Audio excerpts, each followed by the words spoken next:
NR competitive classes में मैं हेमंत कुमार शर्मा आप सभी का स्वागत करता हूं। दोस्तों, आज हम पढ़ने वाले हैं तुगलक वंश। देखो, इससे पहले मैंने दिल्ली सल्तनत का गुलाम वंश पढ़ा दिया, खिलजी पढ़ा दिया था। अभी हम तुगलक की बात कर रहे हैं। तो तुगलक वंश कब से कब तक है? 1320 से 1398 तक। और जैसे अगर आगे तक बात करें तो 1414 तक रहता है। ठीक है। संस्थापक तुगलक वंश का कौन था? ग्यासुद्दीन तुगलक, जो 1320 से 1325 तक शासन करते हैं। ठीक है। आपको एक ट्रिक याद रखना है ज्ञान तुगलकाबाद का। देखो, ज्ञान में ज्ञा का उच्चारण आया तो ज्ञा से क्या बन गया? ग्यासुद्दीन तुगलक। न से बना के नहरों का निर्माण करने वाला दिल्ली सल्तनत का पहला शासक था।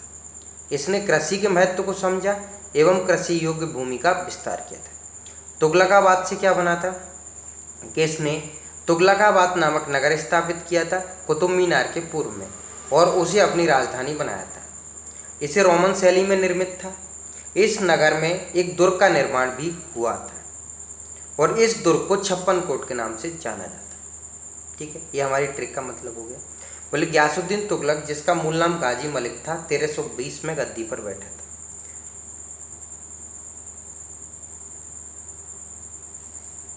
जब हमने खिलजी वंश पढ़ा था तो उसमें पढ़ा था ये अंतिम पॉइंट ही कि ग्यासुद्दीन तुगलक, जिसका मूल नाम गाजी था, ये 1320 में गद्दी पर बैठेगा और तुगलक वंश का नींव डालेगा। बोले अलाउद्दीन के समय में ये दीपालपुर का सूबेदार था। ठीक है। इसने मलिक उल गाजी की उपाधि धारण की थी। ग्यासुद्दीन की नीति को प्रसिद्ध इतिहासकार बर्नी ने रस्मेनियम की नीति कहा था। ठीक है। आगे जैसे एक ट्रिक याद रखना है, तुक तुम। तुक, जैसे मैंने कहा कि तुक तुम बताओ। तुक क्या होता है?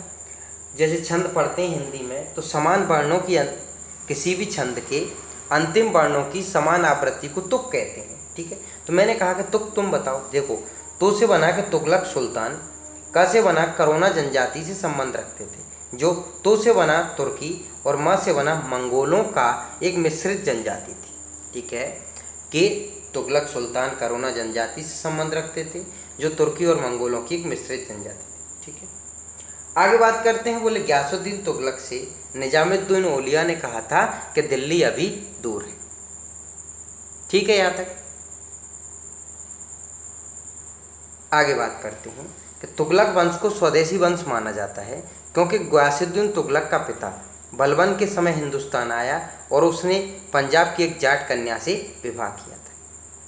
ग्यासुद्दीन तुगलक का अंतिम सैन्य अभियान बंगाल के विद्रोह का दमन करना था, और बंगाल के अभियान से वापस आते समय दिल्ली से 5-6 मील दूर अफगानपुर नामक स्थान पर जूना खां, मोहम्मद बिन तुगलक द्वारा निर्मित, जूना खां का आगे चल के नाम क्या बनेगा? मोहम्मद बिन तुगलक द्वारा निर्मित लकड़ी के महल के गिर जाने से 1325 में इसकी मृत्यु हो जाती है। ठीक है। ग्यासुद्दीन तुगलक ने करीब 29 बार मंगोल आक्रमणों को विफल किया था।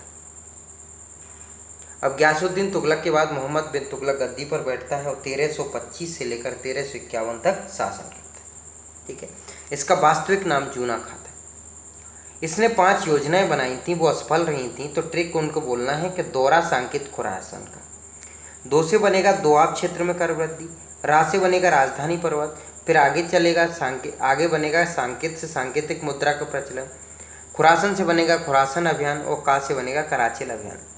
कि दोआब क्षेत्र में इसने कर वृद्धि की थी 1326-27 में। कर वृद्धि का आदेश दिया सुल्तान ने, किंतु प्लेग फैलने से उस आदेश को वापस लेना पड़ा और यह योजना असफल रही थी, क्योंकि दोआब क्षेत्र में कर वृद्धि की तब वहाँ अकाल पड़ा और महामारी फैल गई थी। ठीक है। राजधानी परिवर्तन 1326-27 में किया था। इसने अपनी राजधानी दिल्ली से देवगिरी स्थानांतरित की और उसका नाम दौलताबाद रखा। ठीक है। सांकेतिक मुद्रा का प्रचलन 1329 से 1330। बोले मोहम्मद बिन तुगलक ने तांबे की सांकेतिक मुद्रा का प्रचलन किया था, जिनका मूल्य चांदी के रुपए टंका के बराबर होता था। उसका उद्देश्य सोने चांदी जैसी बहुमूल्य धातुओं को नष्ट होने से बचाना था, परंतु बड़े स्तर पर नकली सिक्कों का निर्माण शुरू हो गया। इसलिए मोहम्मद बिन तुगलक ने बाजार से नकली सिक्के वापस बुला लिए और खजाने से असली सिक्के दे दिए थे। आधुनिक सिक्के तथा बैंक नोट सांकेतिक मुद्रा के उदाहरण। ठीक है। खुरासन, बोले इसके तहत सुल्तान ने मध्य एशिया में स्थित खुरासन राज्य में उत्पन्न अव्यवस्था का लाभ उठाकर वहां कब्जा करने की सोची। इसके लिए अतिरिक्त सेना का गठन किया और 1 साल का वेतन पेशगी पर दे दिया था, परंतु खुरासन में अव्यवस्था कायम हो गई और सुल्तान की यह योजना असफल हो गई थी। ठीक है। अब कराचिल अभियान की बात करते हैं। कुमायूं पहाड़ियों में स्थित कराचिल का विद्रोह दबाने और उसे विजित करने के उद्देश्य से सुल्तान ने अपनी सेना भेजी, परंतु आरंभिक सफलता के बाद वहां सुल्तान को जन व धन की भारी हानि उठानी पड़ी। मतलब कुल टोटल ये सारी योजनाएं फैली हो गई। आगे बात करते हैं। बोले सल्तनत काल में सबसे विशाल साम्राज्य था मोहम्मद बिन तुगलक के पास। मोहम्मद बिन तुगलक ने जो सांकेतिक मुद्रा चलाई थी, ये मंगोल नेता कुबल खां से प्रेरित होकर चलाई थी। ठीक है।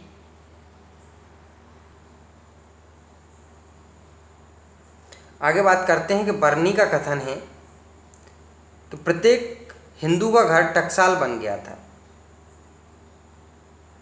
मोहम्मद बिन तुगलक ने बदायूं में मीरन मुल्ही, दिल्ली में शेख निजामुद्दीन औलिया, मुल्तान में शेख रुद्दीन और अजूधन में शेख मुल्तान आदि संतों के मकबरे बनाए थे।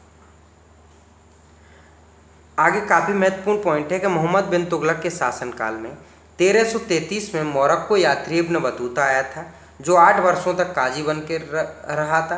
1342 में सुल्तान ने इसे अपने राजदूत के रूप में चीन भेज दिया था और इब्न बतूता की जो पुस्तक है उसका नाम है रिहला। क्या नाम है?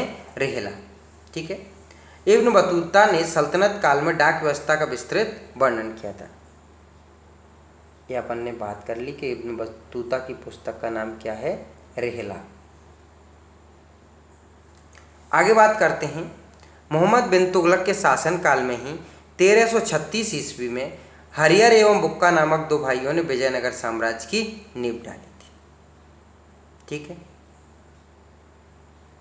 आगे पॉइंट मिलेगा कि 1347 में अलाउद्दीन बहमन शाह और हसन गंगू बहमनी साम्राज्य की नींव डालेगा।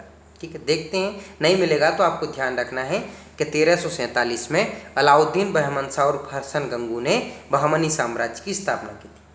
मोहम्मद बिन तुगलक को कुछ इतिहासकारों ने पागल तथा कुछ ने अभागा कहा था। मोहम्मद बिन तुगलक की मृत्यु 1351 में सिंध जाते समय थट्टा के निकट गोडाल में हो गई थी। मोहम्मद बिन तुगलक से लोग सुलेखन मतलब बहुत अच्छा लिखता था, सुलेखन में निपुण था। आदिलाबाद का किला बनवाया मोहम्मद बिन तुगलक ने। मध्यकालीन सभी सुल्तानों में सभी से योग्य था। जहां पनाह नामक नगर बसाया था मोहम्मद बिन तुगलक ने, और मोहम्मद बिन तुगलक ने दोगनी नामक सिक्का चलाया था। मोहम्मद बिन तुगलक की मृत्यु पर बर्नी ने लिखा था कि अंततः उसे लोगों से मुक्ति मिली और लोगों को उससे। ठीक है। यहाँ तक आगे बात करते हैं कि हिंदुओं के त्यौहार होली में भाग लेता था। मैंने आगे बताया था, एक पॉइंट लिखा हुआ है। मोहम्मद बिन तुगलक के शासनकाल में ही 1347 में अलाउद्दीन बहमन शाह और हसन गंगू ने स्वतंत्र बहमनी साम्राज्य की नींव डाली थी। इसके बाद फिरोज तुगलक बैठा था 1351 से 1388 ईस्वी तक। फिरोज तुगलक 1351 में शासक बना था। खलीफा द्वारा इसे कासिम अमीर उल मोमिन की उपाधि दी गई थी। इसके पिता रज्जब थे और रज्जब की पत्नी राजपूत शासक रणमल की पुत्री थी। ठीक है। इसने 24 कष्टदायक करों को समाप्त करके सिर्फ 4 कर लगाए थे। उनके नाम थे खुम्स, खराज, जजिया, जकात। कैसे पढ़ोगे? खुम्स, खराज, जजिया, जकात। फिर आपको ट्रिक याद रखना है, लूटे ही भूगेम। ठीक है। मतलब खुम्स लूट से संबंधित रहेगा, खराज हिंदू और भूमि से संबंधित रहे, जजिया गैर हिंदू से रहेगा, जकात मुस्लिम से रहेगा। ठीक है। आगे बात करते हैं। देखो, बोले खुम्स या लूट युद्ध में लूटे गए माल पर लगने वाला कर था। इसमें 1/5 भाग खजाने का तथा 4/5 भाग सैनिकों का होता था। ठीक है। जकात ये लूट का हो गया। फिर खराज, बोले यह हिंदुओं पर, देखो हे से बन गया हिंदू और भू से बनेगा भूमि, बोले हिंदुओं पर लागू भूमि कर था जो उत्पादकता का 1/10 भाग था।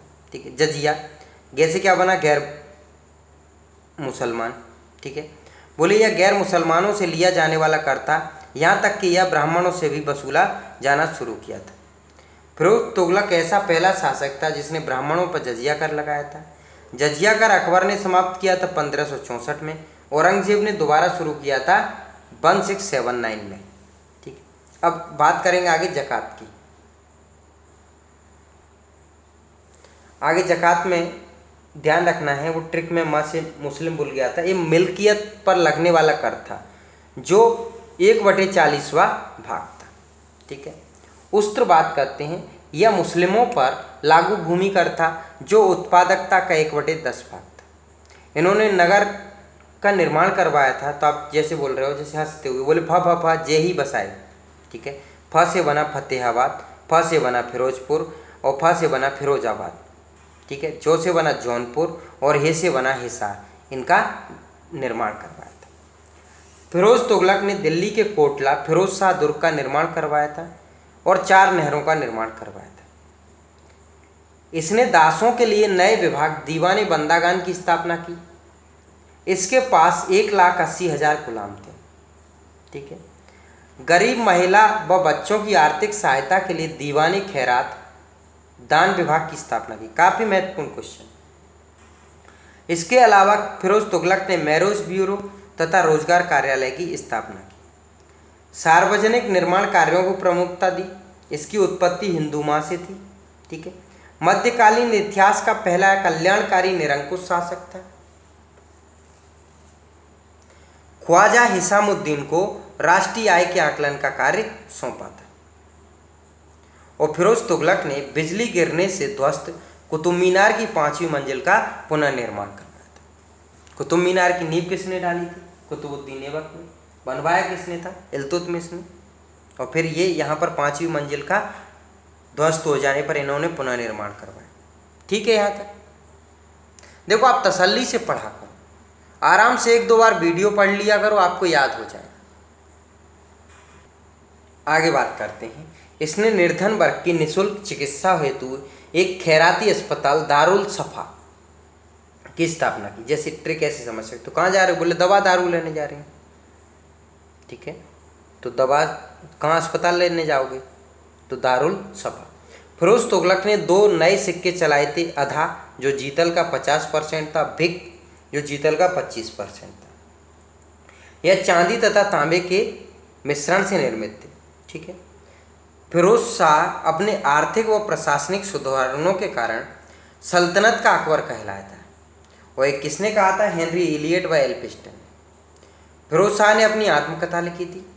तुगलक वंश का अंतिम शासन नासिरुद्दीन महमूद तुगलक था।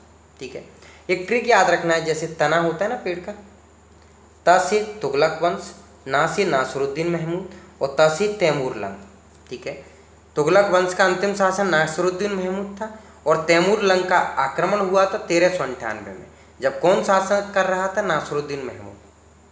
ठीक है, भारत पर आक्रमण के दौरान तैमूर की सहायता खिज्र खां ने की थी। वापस लौटते समय तैमूर ने जीते गए क्षेत्रों लाहौर, मुल्तान, दीपालपुर आदि का प्रशासन खिज्र खां को सौंप दिया था।